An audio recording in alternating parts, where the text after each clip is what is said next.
의처증.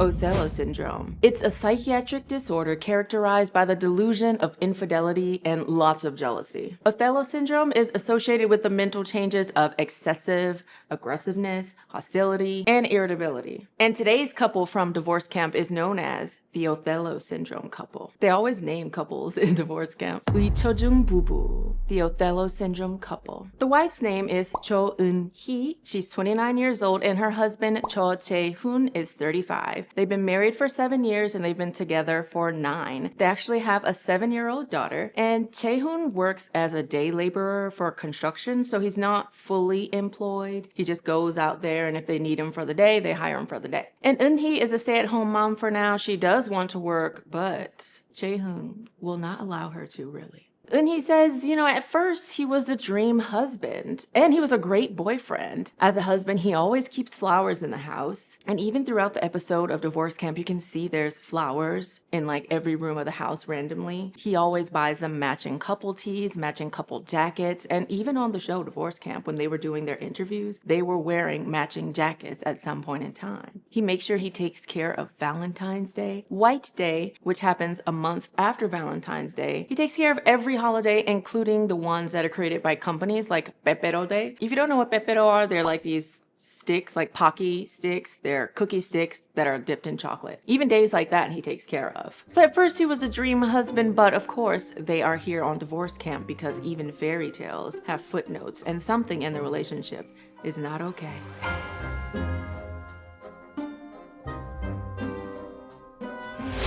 Hello friends and family, this is Megan Moon, aka 저는 미국 사람입니다.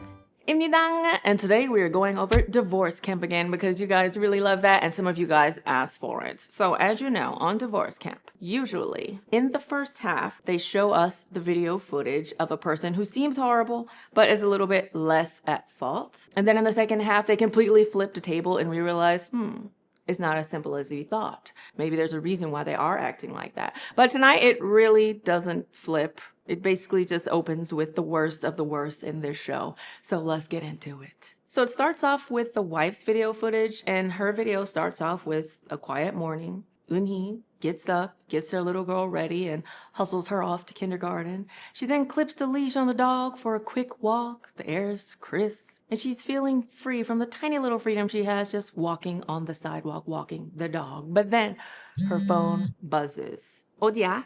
Where are you? She says, 산책 중이야. I'm just going for a walk. It's her husband, Jae-hoon. Jae-hoon says he just wanted to tell her that he's coming home because rain canceled the work on the construction site he was working on today, but you can already see it. He only called because she vanished from the house CCTV camera. So her husband Jae-hoon basically stalks her on CCTV incessantly. And even at home, there's a camera in the kitchen. There's one by the child's room. He says that, it's just a nanny cam or like a dog cam for the kid and for the dog. But in practice, he uses it to stalk his wife. It's a wife cam. And he literally obsessively checks it all day. If he finishes work early, he'll swing by the house unannounced, pretending he forgot something just to visually confirm who's inside. One time, she got a part-time job at a convenience store because her daughter is 7 now and goes to school, but he would sometimes pop up at the convenience store. So, why did you just talk to that customer just now? 방금 손님이랑 왜 얘기했어? 무슨 얘기했어? What did you say to that customer? 꼭 얘기해야 돼? Do you have to talk to the customer? And she'll literally have customers walking in the store. The next customer will walk in. 어서 오세요. She says, welcome. And then there's a teen pointing at a shelf. 이거 1+1 맞아요? Are these items buy one, get one free? She just does normal store talk. But to him, every hello is a threat. It's so funny. The hosts were like, so you want her to not talk to the customers? Like, what is she supposed to do? Like, keep her mouth closed and just ring them up or ignore them when they ask for stuff? In Korea, it's very common for people to be very hospitable when you go into stores. They always say, welcome to the store. And if it looks like you're confused, they'll go up to you, ask you what you need, what you want. They're very helpful. But because of his Othello syndrome, he ain't having none of that. He says it's just love, but it really looks like heavy surveillance. He even spies on her from their house veranda. So old Korean villas have like a weird quirk. They have a narrow outdoor ledge, and that's typically where people will hang their laundry to dry. And most bathrooms, I would dare say all of them, I have yet to see a house that didn't have a bathroom that had a window that led out to the veranda. It's a very small window, but in most Korean houses, the bathrooms have windows that lead to outside. Those windows are used to just bring fresh air into the bathroom to let the steam out. But if you are Jaehoon and you got Othello Syndrome, it turns into a peephole. So literally, in the next clip, as she is showering, water is splattering on the tiles, steam is climbing up onto the mirror, the latch of the bathroom door clicks. He pushes the bathroom door just enough to peer in, but his wife sees him and says, "뭐 하는 거야? What are you doing? 문 열지 마. Don't open the door." So then he says, "휴대폰 좀. Can you just give me your phone?" He borrows her phone while she's in the shower to check all of her cacao logs, her message logs, her DMs. And then he steps outside for a smoke onto the veranda. But then he goes over to the little bathroom window as she's in the shower and tries to just suddenly open it. "Don't open the window! 창문 열지 마!" She shouts through the water of the shower. So he closes the window to the bathroom out on the veranda, finishes his smoke, and then goes back in the house. In the hallway, there is the dirty clothes hamper, and he goes over to the dirty clothes hamper, picks up some items. Now, they blurred it out in the TV show, so I'm assuming it's panties or a bra. It ain't a t-shirt, or they wouldn't have blurred it out. He then goes to sniff these underwear.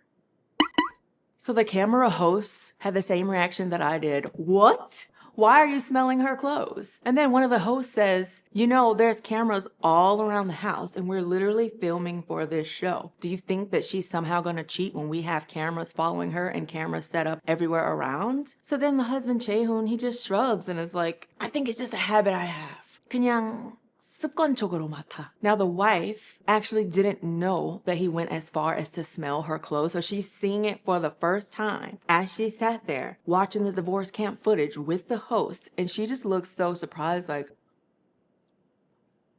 but it's like, what is he smelling for? Like, can you tell if someone's been cheating by smelling the clothes? Is he smelling her panties and be like, "There's some extra I mean, what is the point of smelling clothes?" Because, like, when you do you would take them off. So I don't think anything would be splattered onto them that you could smell. And depending on where women are in their monthly cycles, maybe liquid can just come out. It doesn't necessarily mean that you were really aroused or something. Like, what's the point? Nobody understands. But weirdly enough, another wife on the panel, because in divorce camp, when a couple has their footage being gone over and the hosts are commenting on it, there are other couples who are sat in that courtroom watching as well. And a different couple was just like, "Well, I don't see a problem with that. I feel like I would feel like I was getting loved.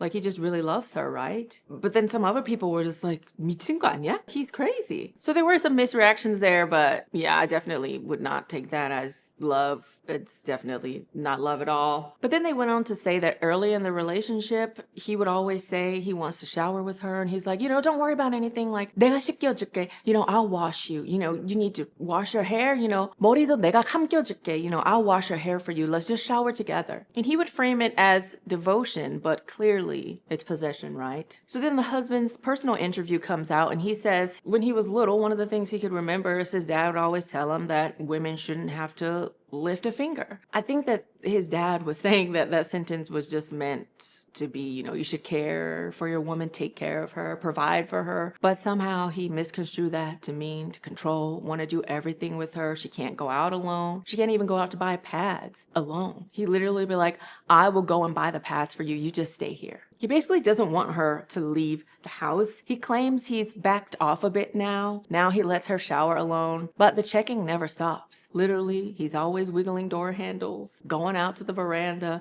checking her phone, looking at CCTV. All of this excess help that he wants to do for her has definitely turned into a cage. So then the wife shares in a personal interview that, she married at 22, which is pretty early. But at that age, she felt like all of the attention felt like proof of his love. He's bringing me flowers to say, "I love you. I see you." The couple outfits, the daily check-ins, to her meant that he really loved her, that she mattered in his life. But obviously, we know that that's not love. But at that time, at age 22, she thought it was love. But at age 29, she knows that it's a prison, right? And she wants out. But basically, we find out that he's just very fearful. He grew up without steady parents. He was actually an orphan, so he had to spend time in an orphanage when he was small. And it feels like he has a huge fear of abandonment. And I do want to make just a little interlude here because I have heard lots of stories of foreign women coming to Korea and then meeting men who like love bomb them. Just in general in Korea, people love bomb a lot more like than what we're used to in the West. I think because people are so boggled down with their daily routines, their schedule, their studying, their job. When they do get new love and they feel that dopamine, they get a little bit excited. So they do a little bit more than what we're used to. But one thing that I've always told people is like there's a fine line on the normal love bombing that happens here and excessive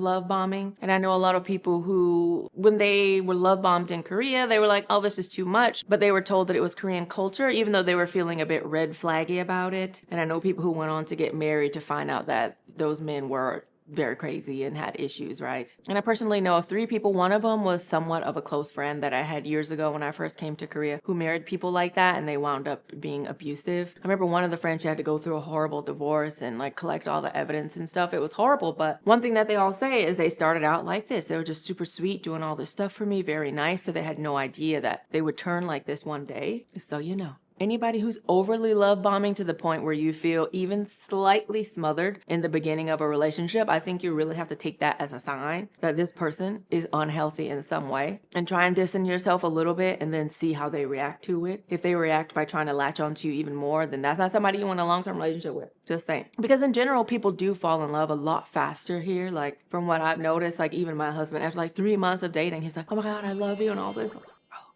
okay. Can I say that? That was my response. Oh, okay. He looks horrified. Anyway, he's not crazy, obviously. 3 months is a decent amount of time, right? But there are people who after like 1 or 2 weeks here will be like, I love you and all this stuff, and excited, girl, run away from that. That's too much. And one thing that I've always believed to be true is even though I'm not an avid churchgoer, there is a verse in the Bible that talks about what love is. And that's something that I've always sort of held true to because I think that is so true. And that says, love is patient, love is kind. It does not envy, it does not boast, it is not proud, it is not rude. Love does not delight in evil, but rejoices with the truth. And I think that's something that's so true. Like, it's selfless. Like, if you truly love someone, then you wouldn't be, all over them all the time. I think giving people the freedom to do the things that they want to do is definitely a part of love. So whatever the people are doing, being too jealous, rude, hiding the truth, lying, I think definitely would not be classified under real love.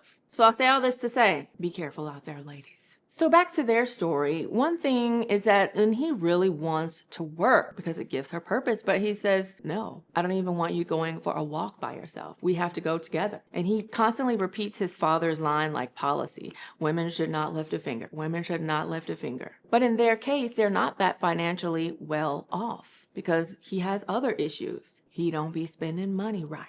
Had to get real Southern for that one. So as we know, he's a day labor construction worker. So he goes out, sort of waits. If he gets some work to do, then he does it. And he makes about 143,000 won a day, which we'll just say is 143 US dollars for ease. So on days where he gets work, he makes $143 and he works 20 to 25 days a month. But when it rains, he can't work. And oftentimes there's just no work available. So sometimes he works a lot less than 20 days. Many of their utilities are past due, electric, gas, water. So even though they have bills past due, he still spends a lot of excess money, especially on going out to eat and food. He has this motto. It's basically, YOLO, you only live once. You never know when you're gonna die. 사람 언제 죽지를 모르는데. So I should just be able to eat whatever I want to eat and do whatever I want to do. Then he goes on to say, if we don't have money, we can just not pay our taxes. We can pay the taxes a little later. Let's just eat what we want to eat now. So the family's food bill is typically $3,000 a month. That's more than the income that they have that they can support after the basics are paid for. The one thing that I don't like about this guy is that his excuse is always something in his past, but he never uses that to change. Whenever the host asks him, well, if you don't have money, why are you spending it? Well, I grew up poor. I was an orphan. I didn't have money. So that's why I'm the way I am. And so I'm just going to keep being this way. So then the host challenged him. We're like, okay, well, you know why you are the way you are, but you can't just use that as an excuse to keep being that way if it's making your family sink. And that really irritates me. Every time they challenge him on something, he was He's like, well, it's because of this. That's why I'm like that. And he has this smile on his face that's very, very unsettling. Like he has a crazy smile. His teeth look crazy. You know how they say for women, like you can tell based on their eyebrows if they're crazy or not? Oftentimes people will take women's mug shots, like crazy murderous women,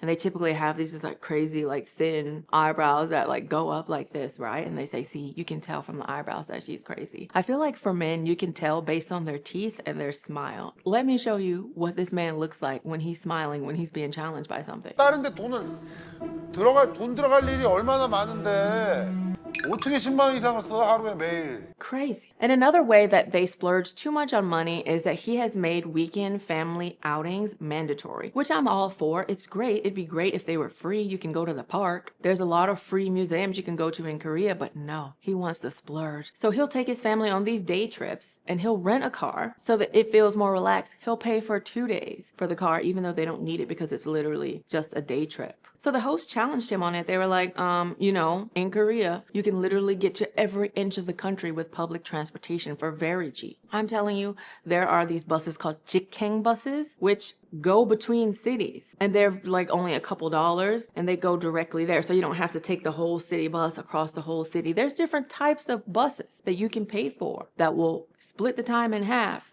but get to several big destinations. There's the subway. You can take a combination of bus and subway. You could even just get a little taxi if you need to, but renting a car for a day or 2 days is a couple $100.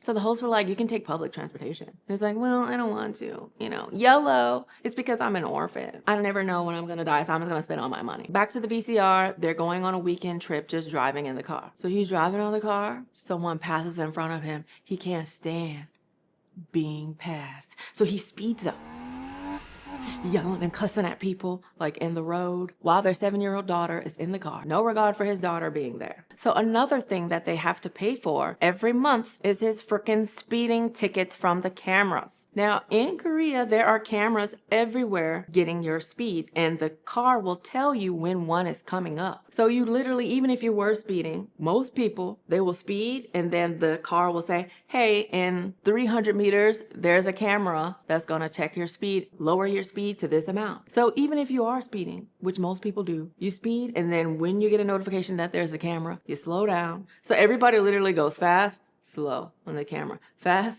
slow on the camera. So there's no excuse why you wouldn't slow down to not get a camera fine. It's not like the cameras are hidden. The car literally tells you 3 times, hey, in 300 meters, there's a camera. Hey, in 200 meters, there's a camera. Hey, in 100 meters, there's a camera. And if you are exceeding the speed, it will flash red. Ding, ding, ding, ding, ding, ding, ding, ding, ding, ding. So if you're that angry, where you're just ignoring the 3 warnings, then you got an issue with road rage. But again, he's just sort of laughing through it. He brags.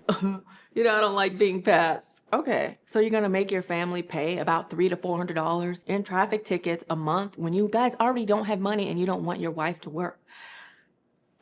It's boiling up in my blood right now. He eats a lot. He's very slim. I guess, you know, he is a construction worker. They work with their bodies, so they do need to eat a lot more. So they go out for lunch and they're supposed to have just 1 pork cutlet, but no, he gets a pork cutlet, he gets 2 full combos, plus sides, shrimp tempura, fried cheese sticks, and several colas. Literally for that one just eating out, it was over $100. So he overspends every month, and times where they need more money, they take out street loans. And street loans are like from loan sharks, so they have very high interest. He just wants to maintain the lifestyle that he wants to maintain. I think it's so sad because obviously people who overspend like that are people who are not okay inside, like they've got mental issues, right? People who aren't okay outside try to prove their love with big purchases or big gestures or with what he thinks a normal family is. A normal family rents cars, goes out to eat, goes on these trips, but you can't buy a secure attachment. You have to build it with respect, boundaries, and consistency. But a lot of people somehow feel secure with doing these excess things. But I think people like that just sort of get off on spontaneity. I want to do something right now, so I'm going to do it. It makes me feel good, even if it has horrible consequences and is putting their family in the hole. But another thing that really bothered me was when they were in the car, with their 7-year-old, he is just speeding because he's angry at someone in the car. And the wife begs him, like, can you please slow down? Like, 속도 줄여요. We have the kid in the car. 애 있어. She's just begging him to slow down and like calm down and think twice about his driving in the car. But it's just like, he doesn't care. Like, he seems to not really care that his kid is there. And he seems to not really love his kid. After she turned maybe 3 or so, he sort of just pushed the kid to the side and started obsessing over the wife. Now, obviously, when you do have kids, you can't neglect your marriage, right? You have to put time and go on dates. Like Mr. Moon and I, like every 2 months or so, give the kids to the grandparents and then we go out and have a full day together. Like, it's not as much as we would want to, but you do need to have that time as a couple. But he just completely ignores the kid when she's there. He just yells and screams at her. It seems like he feels like she's getting in the way of their relationship and probably is jealous at her because the wife spends so much attention and care on her, right? And you could tell the kid is just like very, reserved, not saying anything, and is very fearful of her dad, especially because he has violent tendencies. On top of everything else, he admitted on camera to breaking glass with his fists, slicing his hands, smashing doors, even cutting himself with bottles, and there is a police record. He's been on probation before because during one of the instances they called the police and they came and handled it, and the police made him go through some sort of classes. They have to take classes, I guess, on what abuse is and is not, which is kind of a good thing. I think some people generally don't know how bad abuse is. So he went to the mandated classes that the court made him go to, but they didn't help really. But there is one day that the daughter really remembers, and it sort of traumatized her. Basically, she was hiding in the room while the door kept on shaking, and as her dad was banging on it, trying to come in and get the mom. And then later that day, they went to a store, and she asked her dad, can I have something small? And he smacks her head with the phone. What I'm thinking is, if you can spend all that extra money on shrimp tempura and rental cars for yourself, you can definitely, spend it on a little thing for the kid. She doesn't ask for much. Apparently, she's very cautious, which is horrible because that's sort of a sign that she realizes that her presence is not wanted. And so she just sort of makes herself smaller and doesn't ask for things anymore. That is so dangerous and such a horrible situation to be in. I cannot. So that was all the evidence that the wife had against the husband. That is a lot of evidence. You can just be gone and be divorced with that. But now it flips over to the part of the show where the husband's showing the things that the wife did wrong. And so now we find out that the biggest thing that she's done wrong in their relationship was she actually had an affair. So I saw that and I said, oh, this explains why he's so crazy and has Othello Syndrome. But we find out that he was like that way before there was any instance of an affair. Right as soon as they got married, he started being that way. But still, if you know that he's crazy, why are you out there having an affair? Don't do it. And that's not all. It turns out that she had an affair with her closest friend's husband. And it was while her best friend was pregnant. Piece of trash. So then it moved to a scene where the husband and wife were sat down talking about the instance together, and he was asking her about it, and she said, me and the wife, the best friend, would often go out for drinks together, but obviously she's pregnant, so she can't do that now. So I was like, well, I'm gonna go out with the husband then to have drinks. So they went out, had drinks together, and then after a while, they started having small talk, and then they started talking about more personal things, and then they decided to just go to a motel. And according to her account, they had 2 or 3 encounters, but she insists that they weren't dating. But it turned out that that guy had bought couple rings, hat, and couple teas and whatnot for them, but she's insistent that it wasn't me, it was him, he chose me. So apparently they had their first affair in July, and then by September, the husband had found the cacao talk threads and photos. So he says September 10th is fully burned into his mind, because that was the day he saw their couple photos, etc. And he says that he just keeps replaying that moment in his head over and over again, which happens because when you find out that your partner is cheating, it sort of creates trauma for you. So a lot of people, the thing that they saw of their partner cheating, whether they walked in on it or they saw photos or videos, is like etched into people's mind. The one thing that bothered me about this wife in this case was that she wasn't sorry at all. She was like,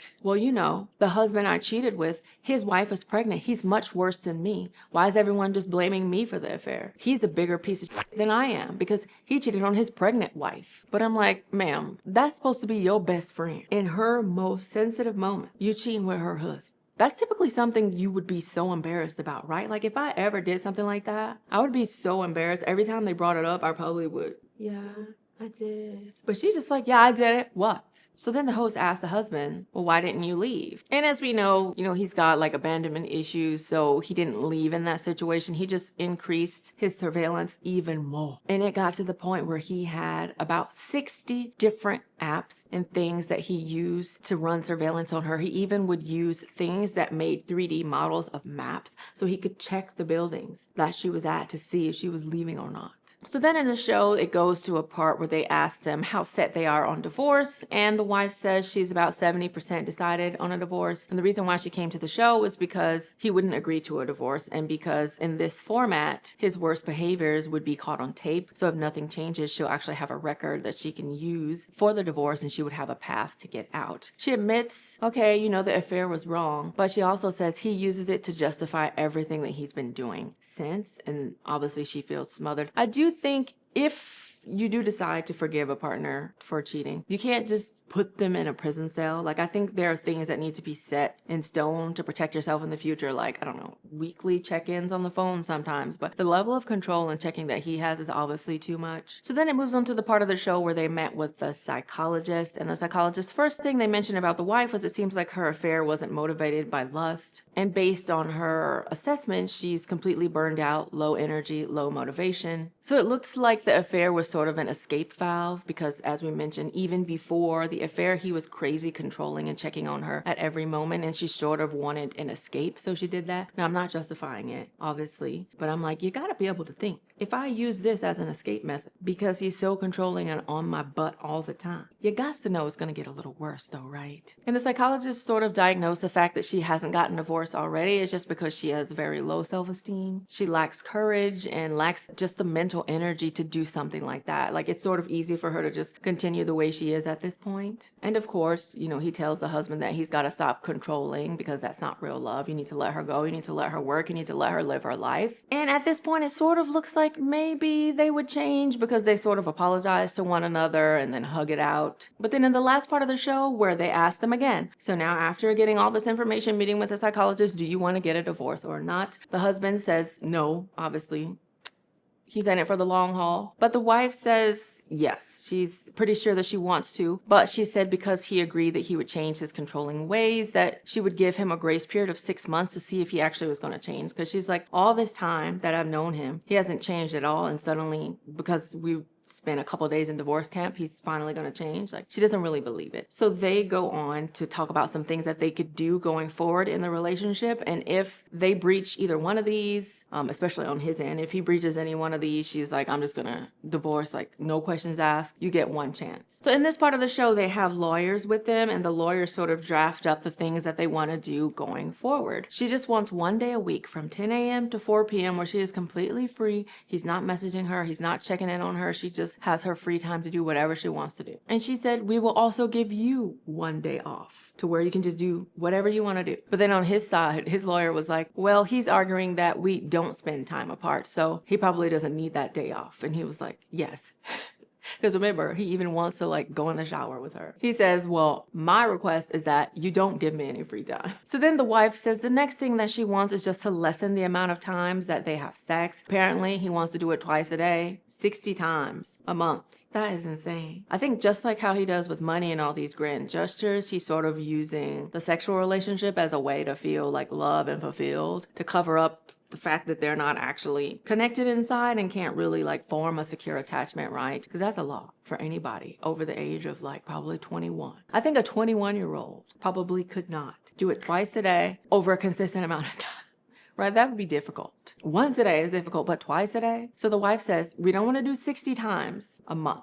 We just want to do once a week. So 4 times a month. And then the husband's like, that is too little. Okay. How about 6? 6. So then they're like, look, sir, she wants to get a divorce. And you're over here trying to ask for more bedroom time. You're just gonna have to deal with it. So the husband agrees, fine. She'll be able to have some free time without me. I won't go and try and shower with her or take her things when she's in the shower. And I won't try and shower with her. And I won't smell her clothes anymore. And that's basically how that ended. So she's giving him a 6-month period. I really hope that if he doesn't fulfill what he says in the 6 months, that she really does leave. Because I think people who are that controlling, I think they really need a lot of help and a lot of therapy. I really wish one of these things was like Go to therapy and keep going, right? You have the money to do it. We can cut back on all of this food that we've been spending money on every month and these rental cars, and you could use that for your therapy. But all in all, the daughter is the one that I'm most worried about. Like, a child being in that environment is going to be horrible on them, horrible on her self-esteem. She's probably going to grow up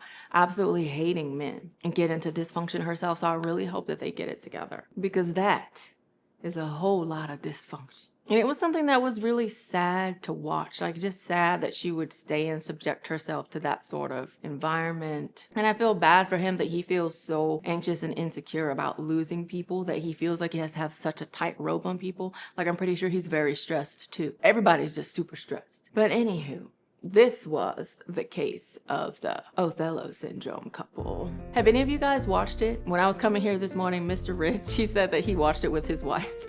Mr. Rich watches the show with his wife sometimes. So sometimes when I talk about stuff, he knows the couples. Did you enjoy this episode, Mr. Rich? Yes, I Do you have any thoughts about it? did. People be crazy. You heard it yourself. People be crazy. But I don't know, what did you think about it? Is there an episode of Divorce Camp that you saw that you want me to talk about? Or if you just want to share some things down below in the comments, let me know. Let's talk about it, anything that you heard here today, or just your thoughts, feelings. If you know anybody who's experienced situations like that, if you've been in a situation like that and you just want to share, then we will all be here to talk to you in the comments. But thank you guys so much for watching this video. If you like this video and you'd like to see more videos, please subscribe to my YouTube page, which is down below. Don't forget to follow me on Instagram, Twitter, TikTok, like me on Facebook, and I will see ya.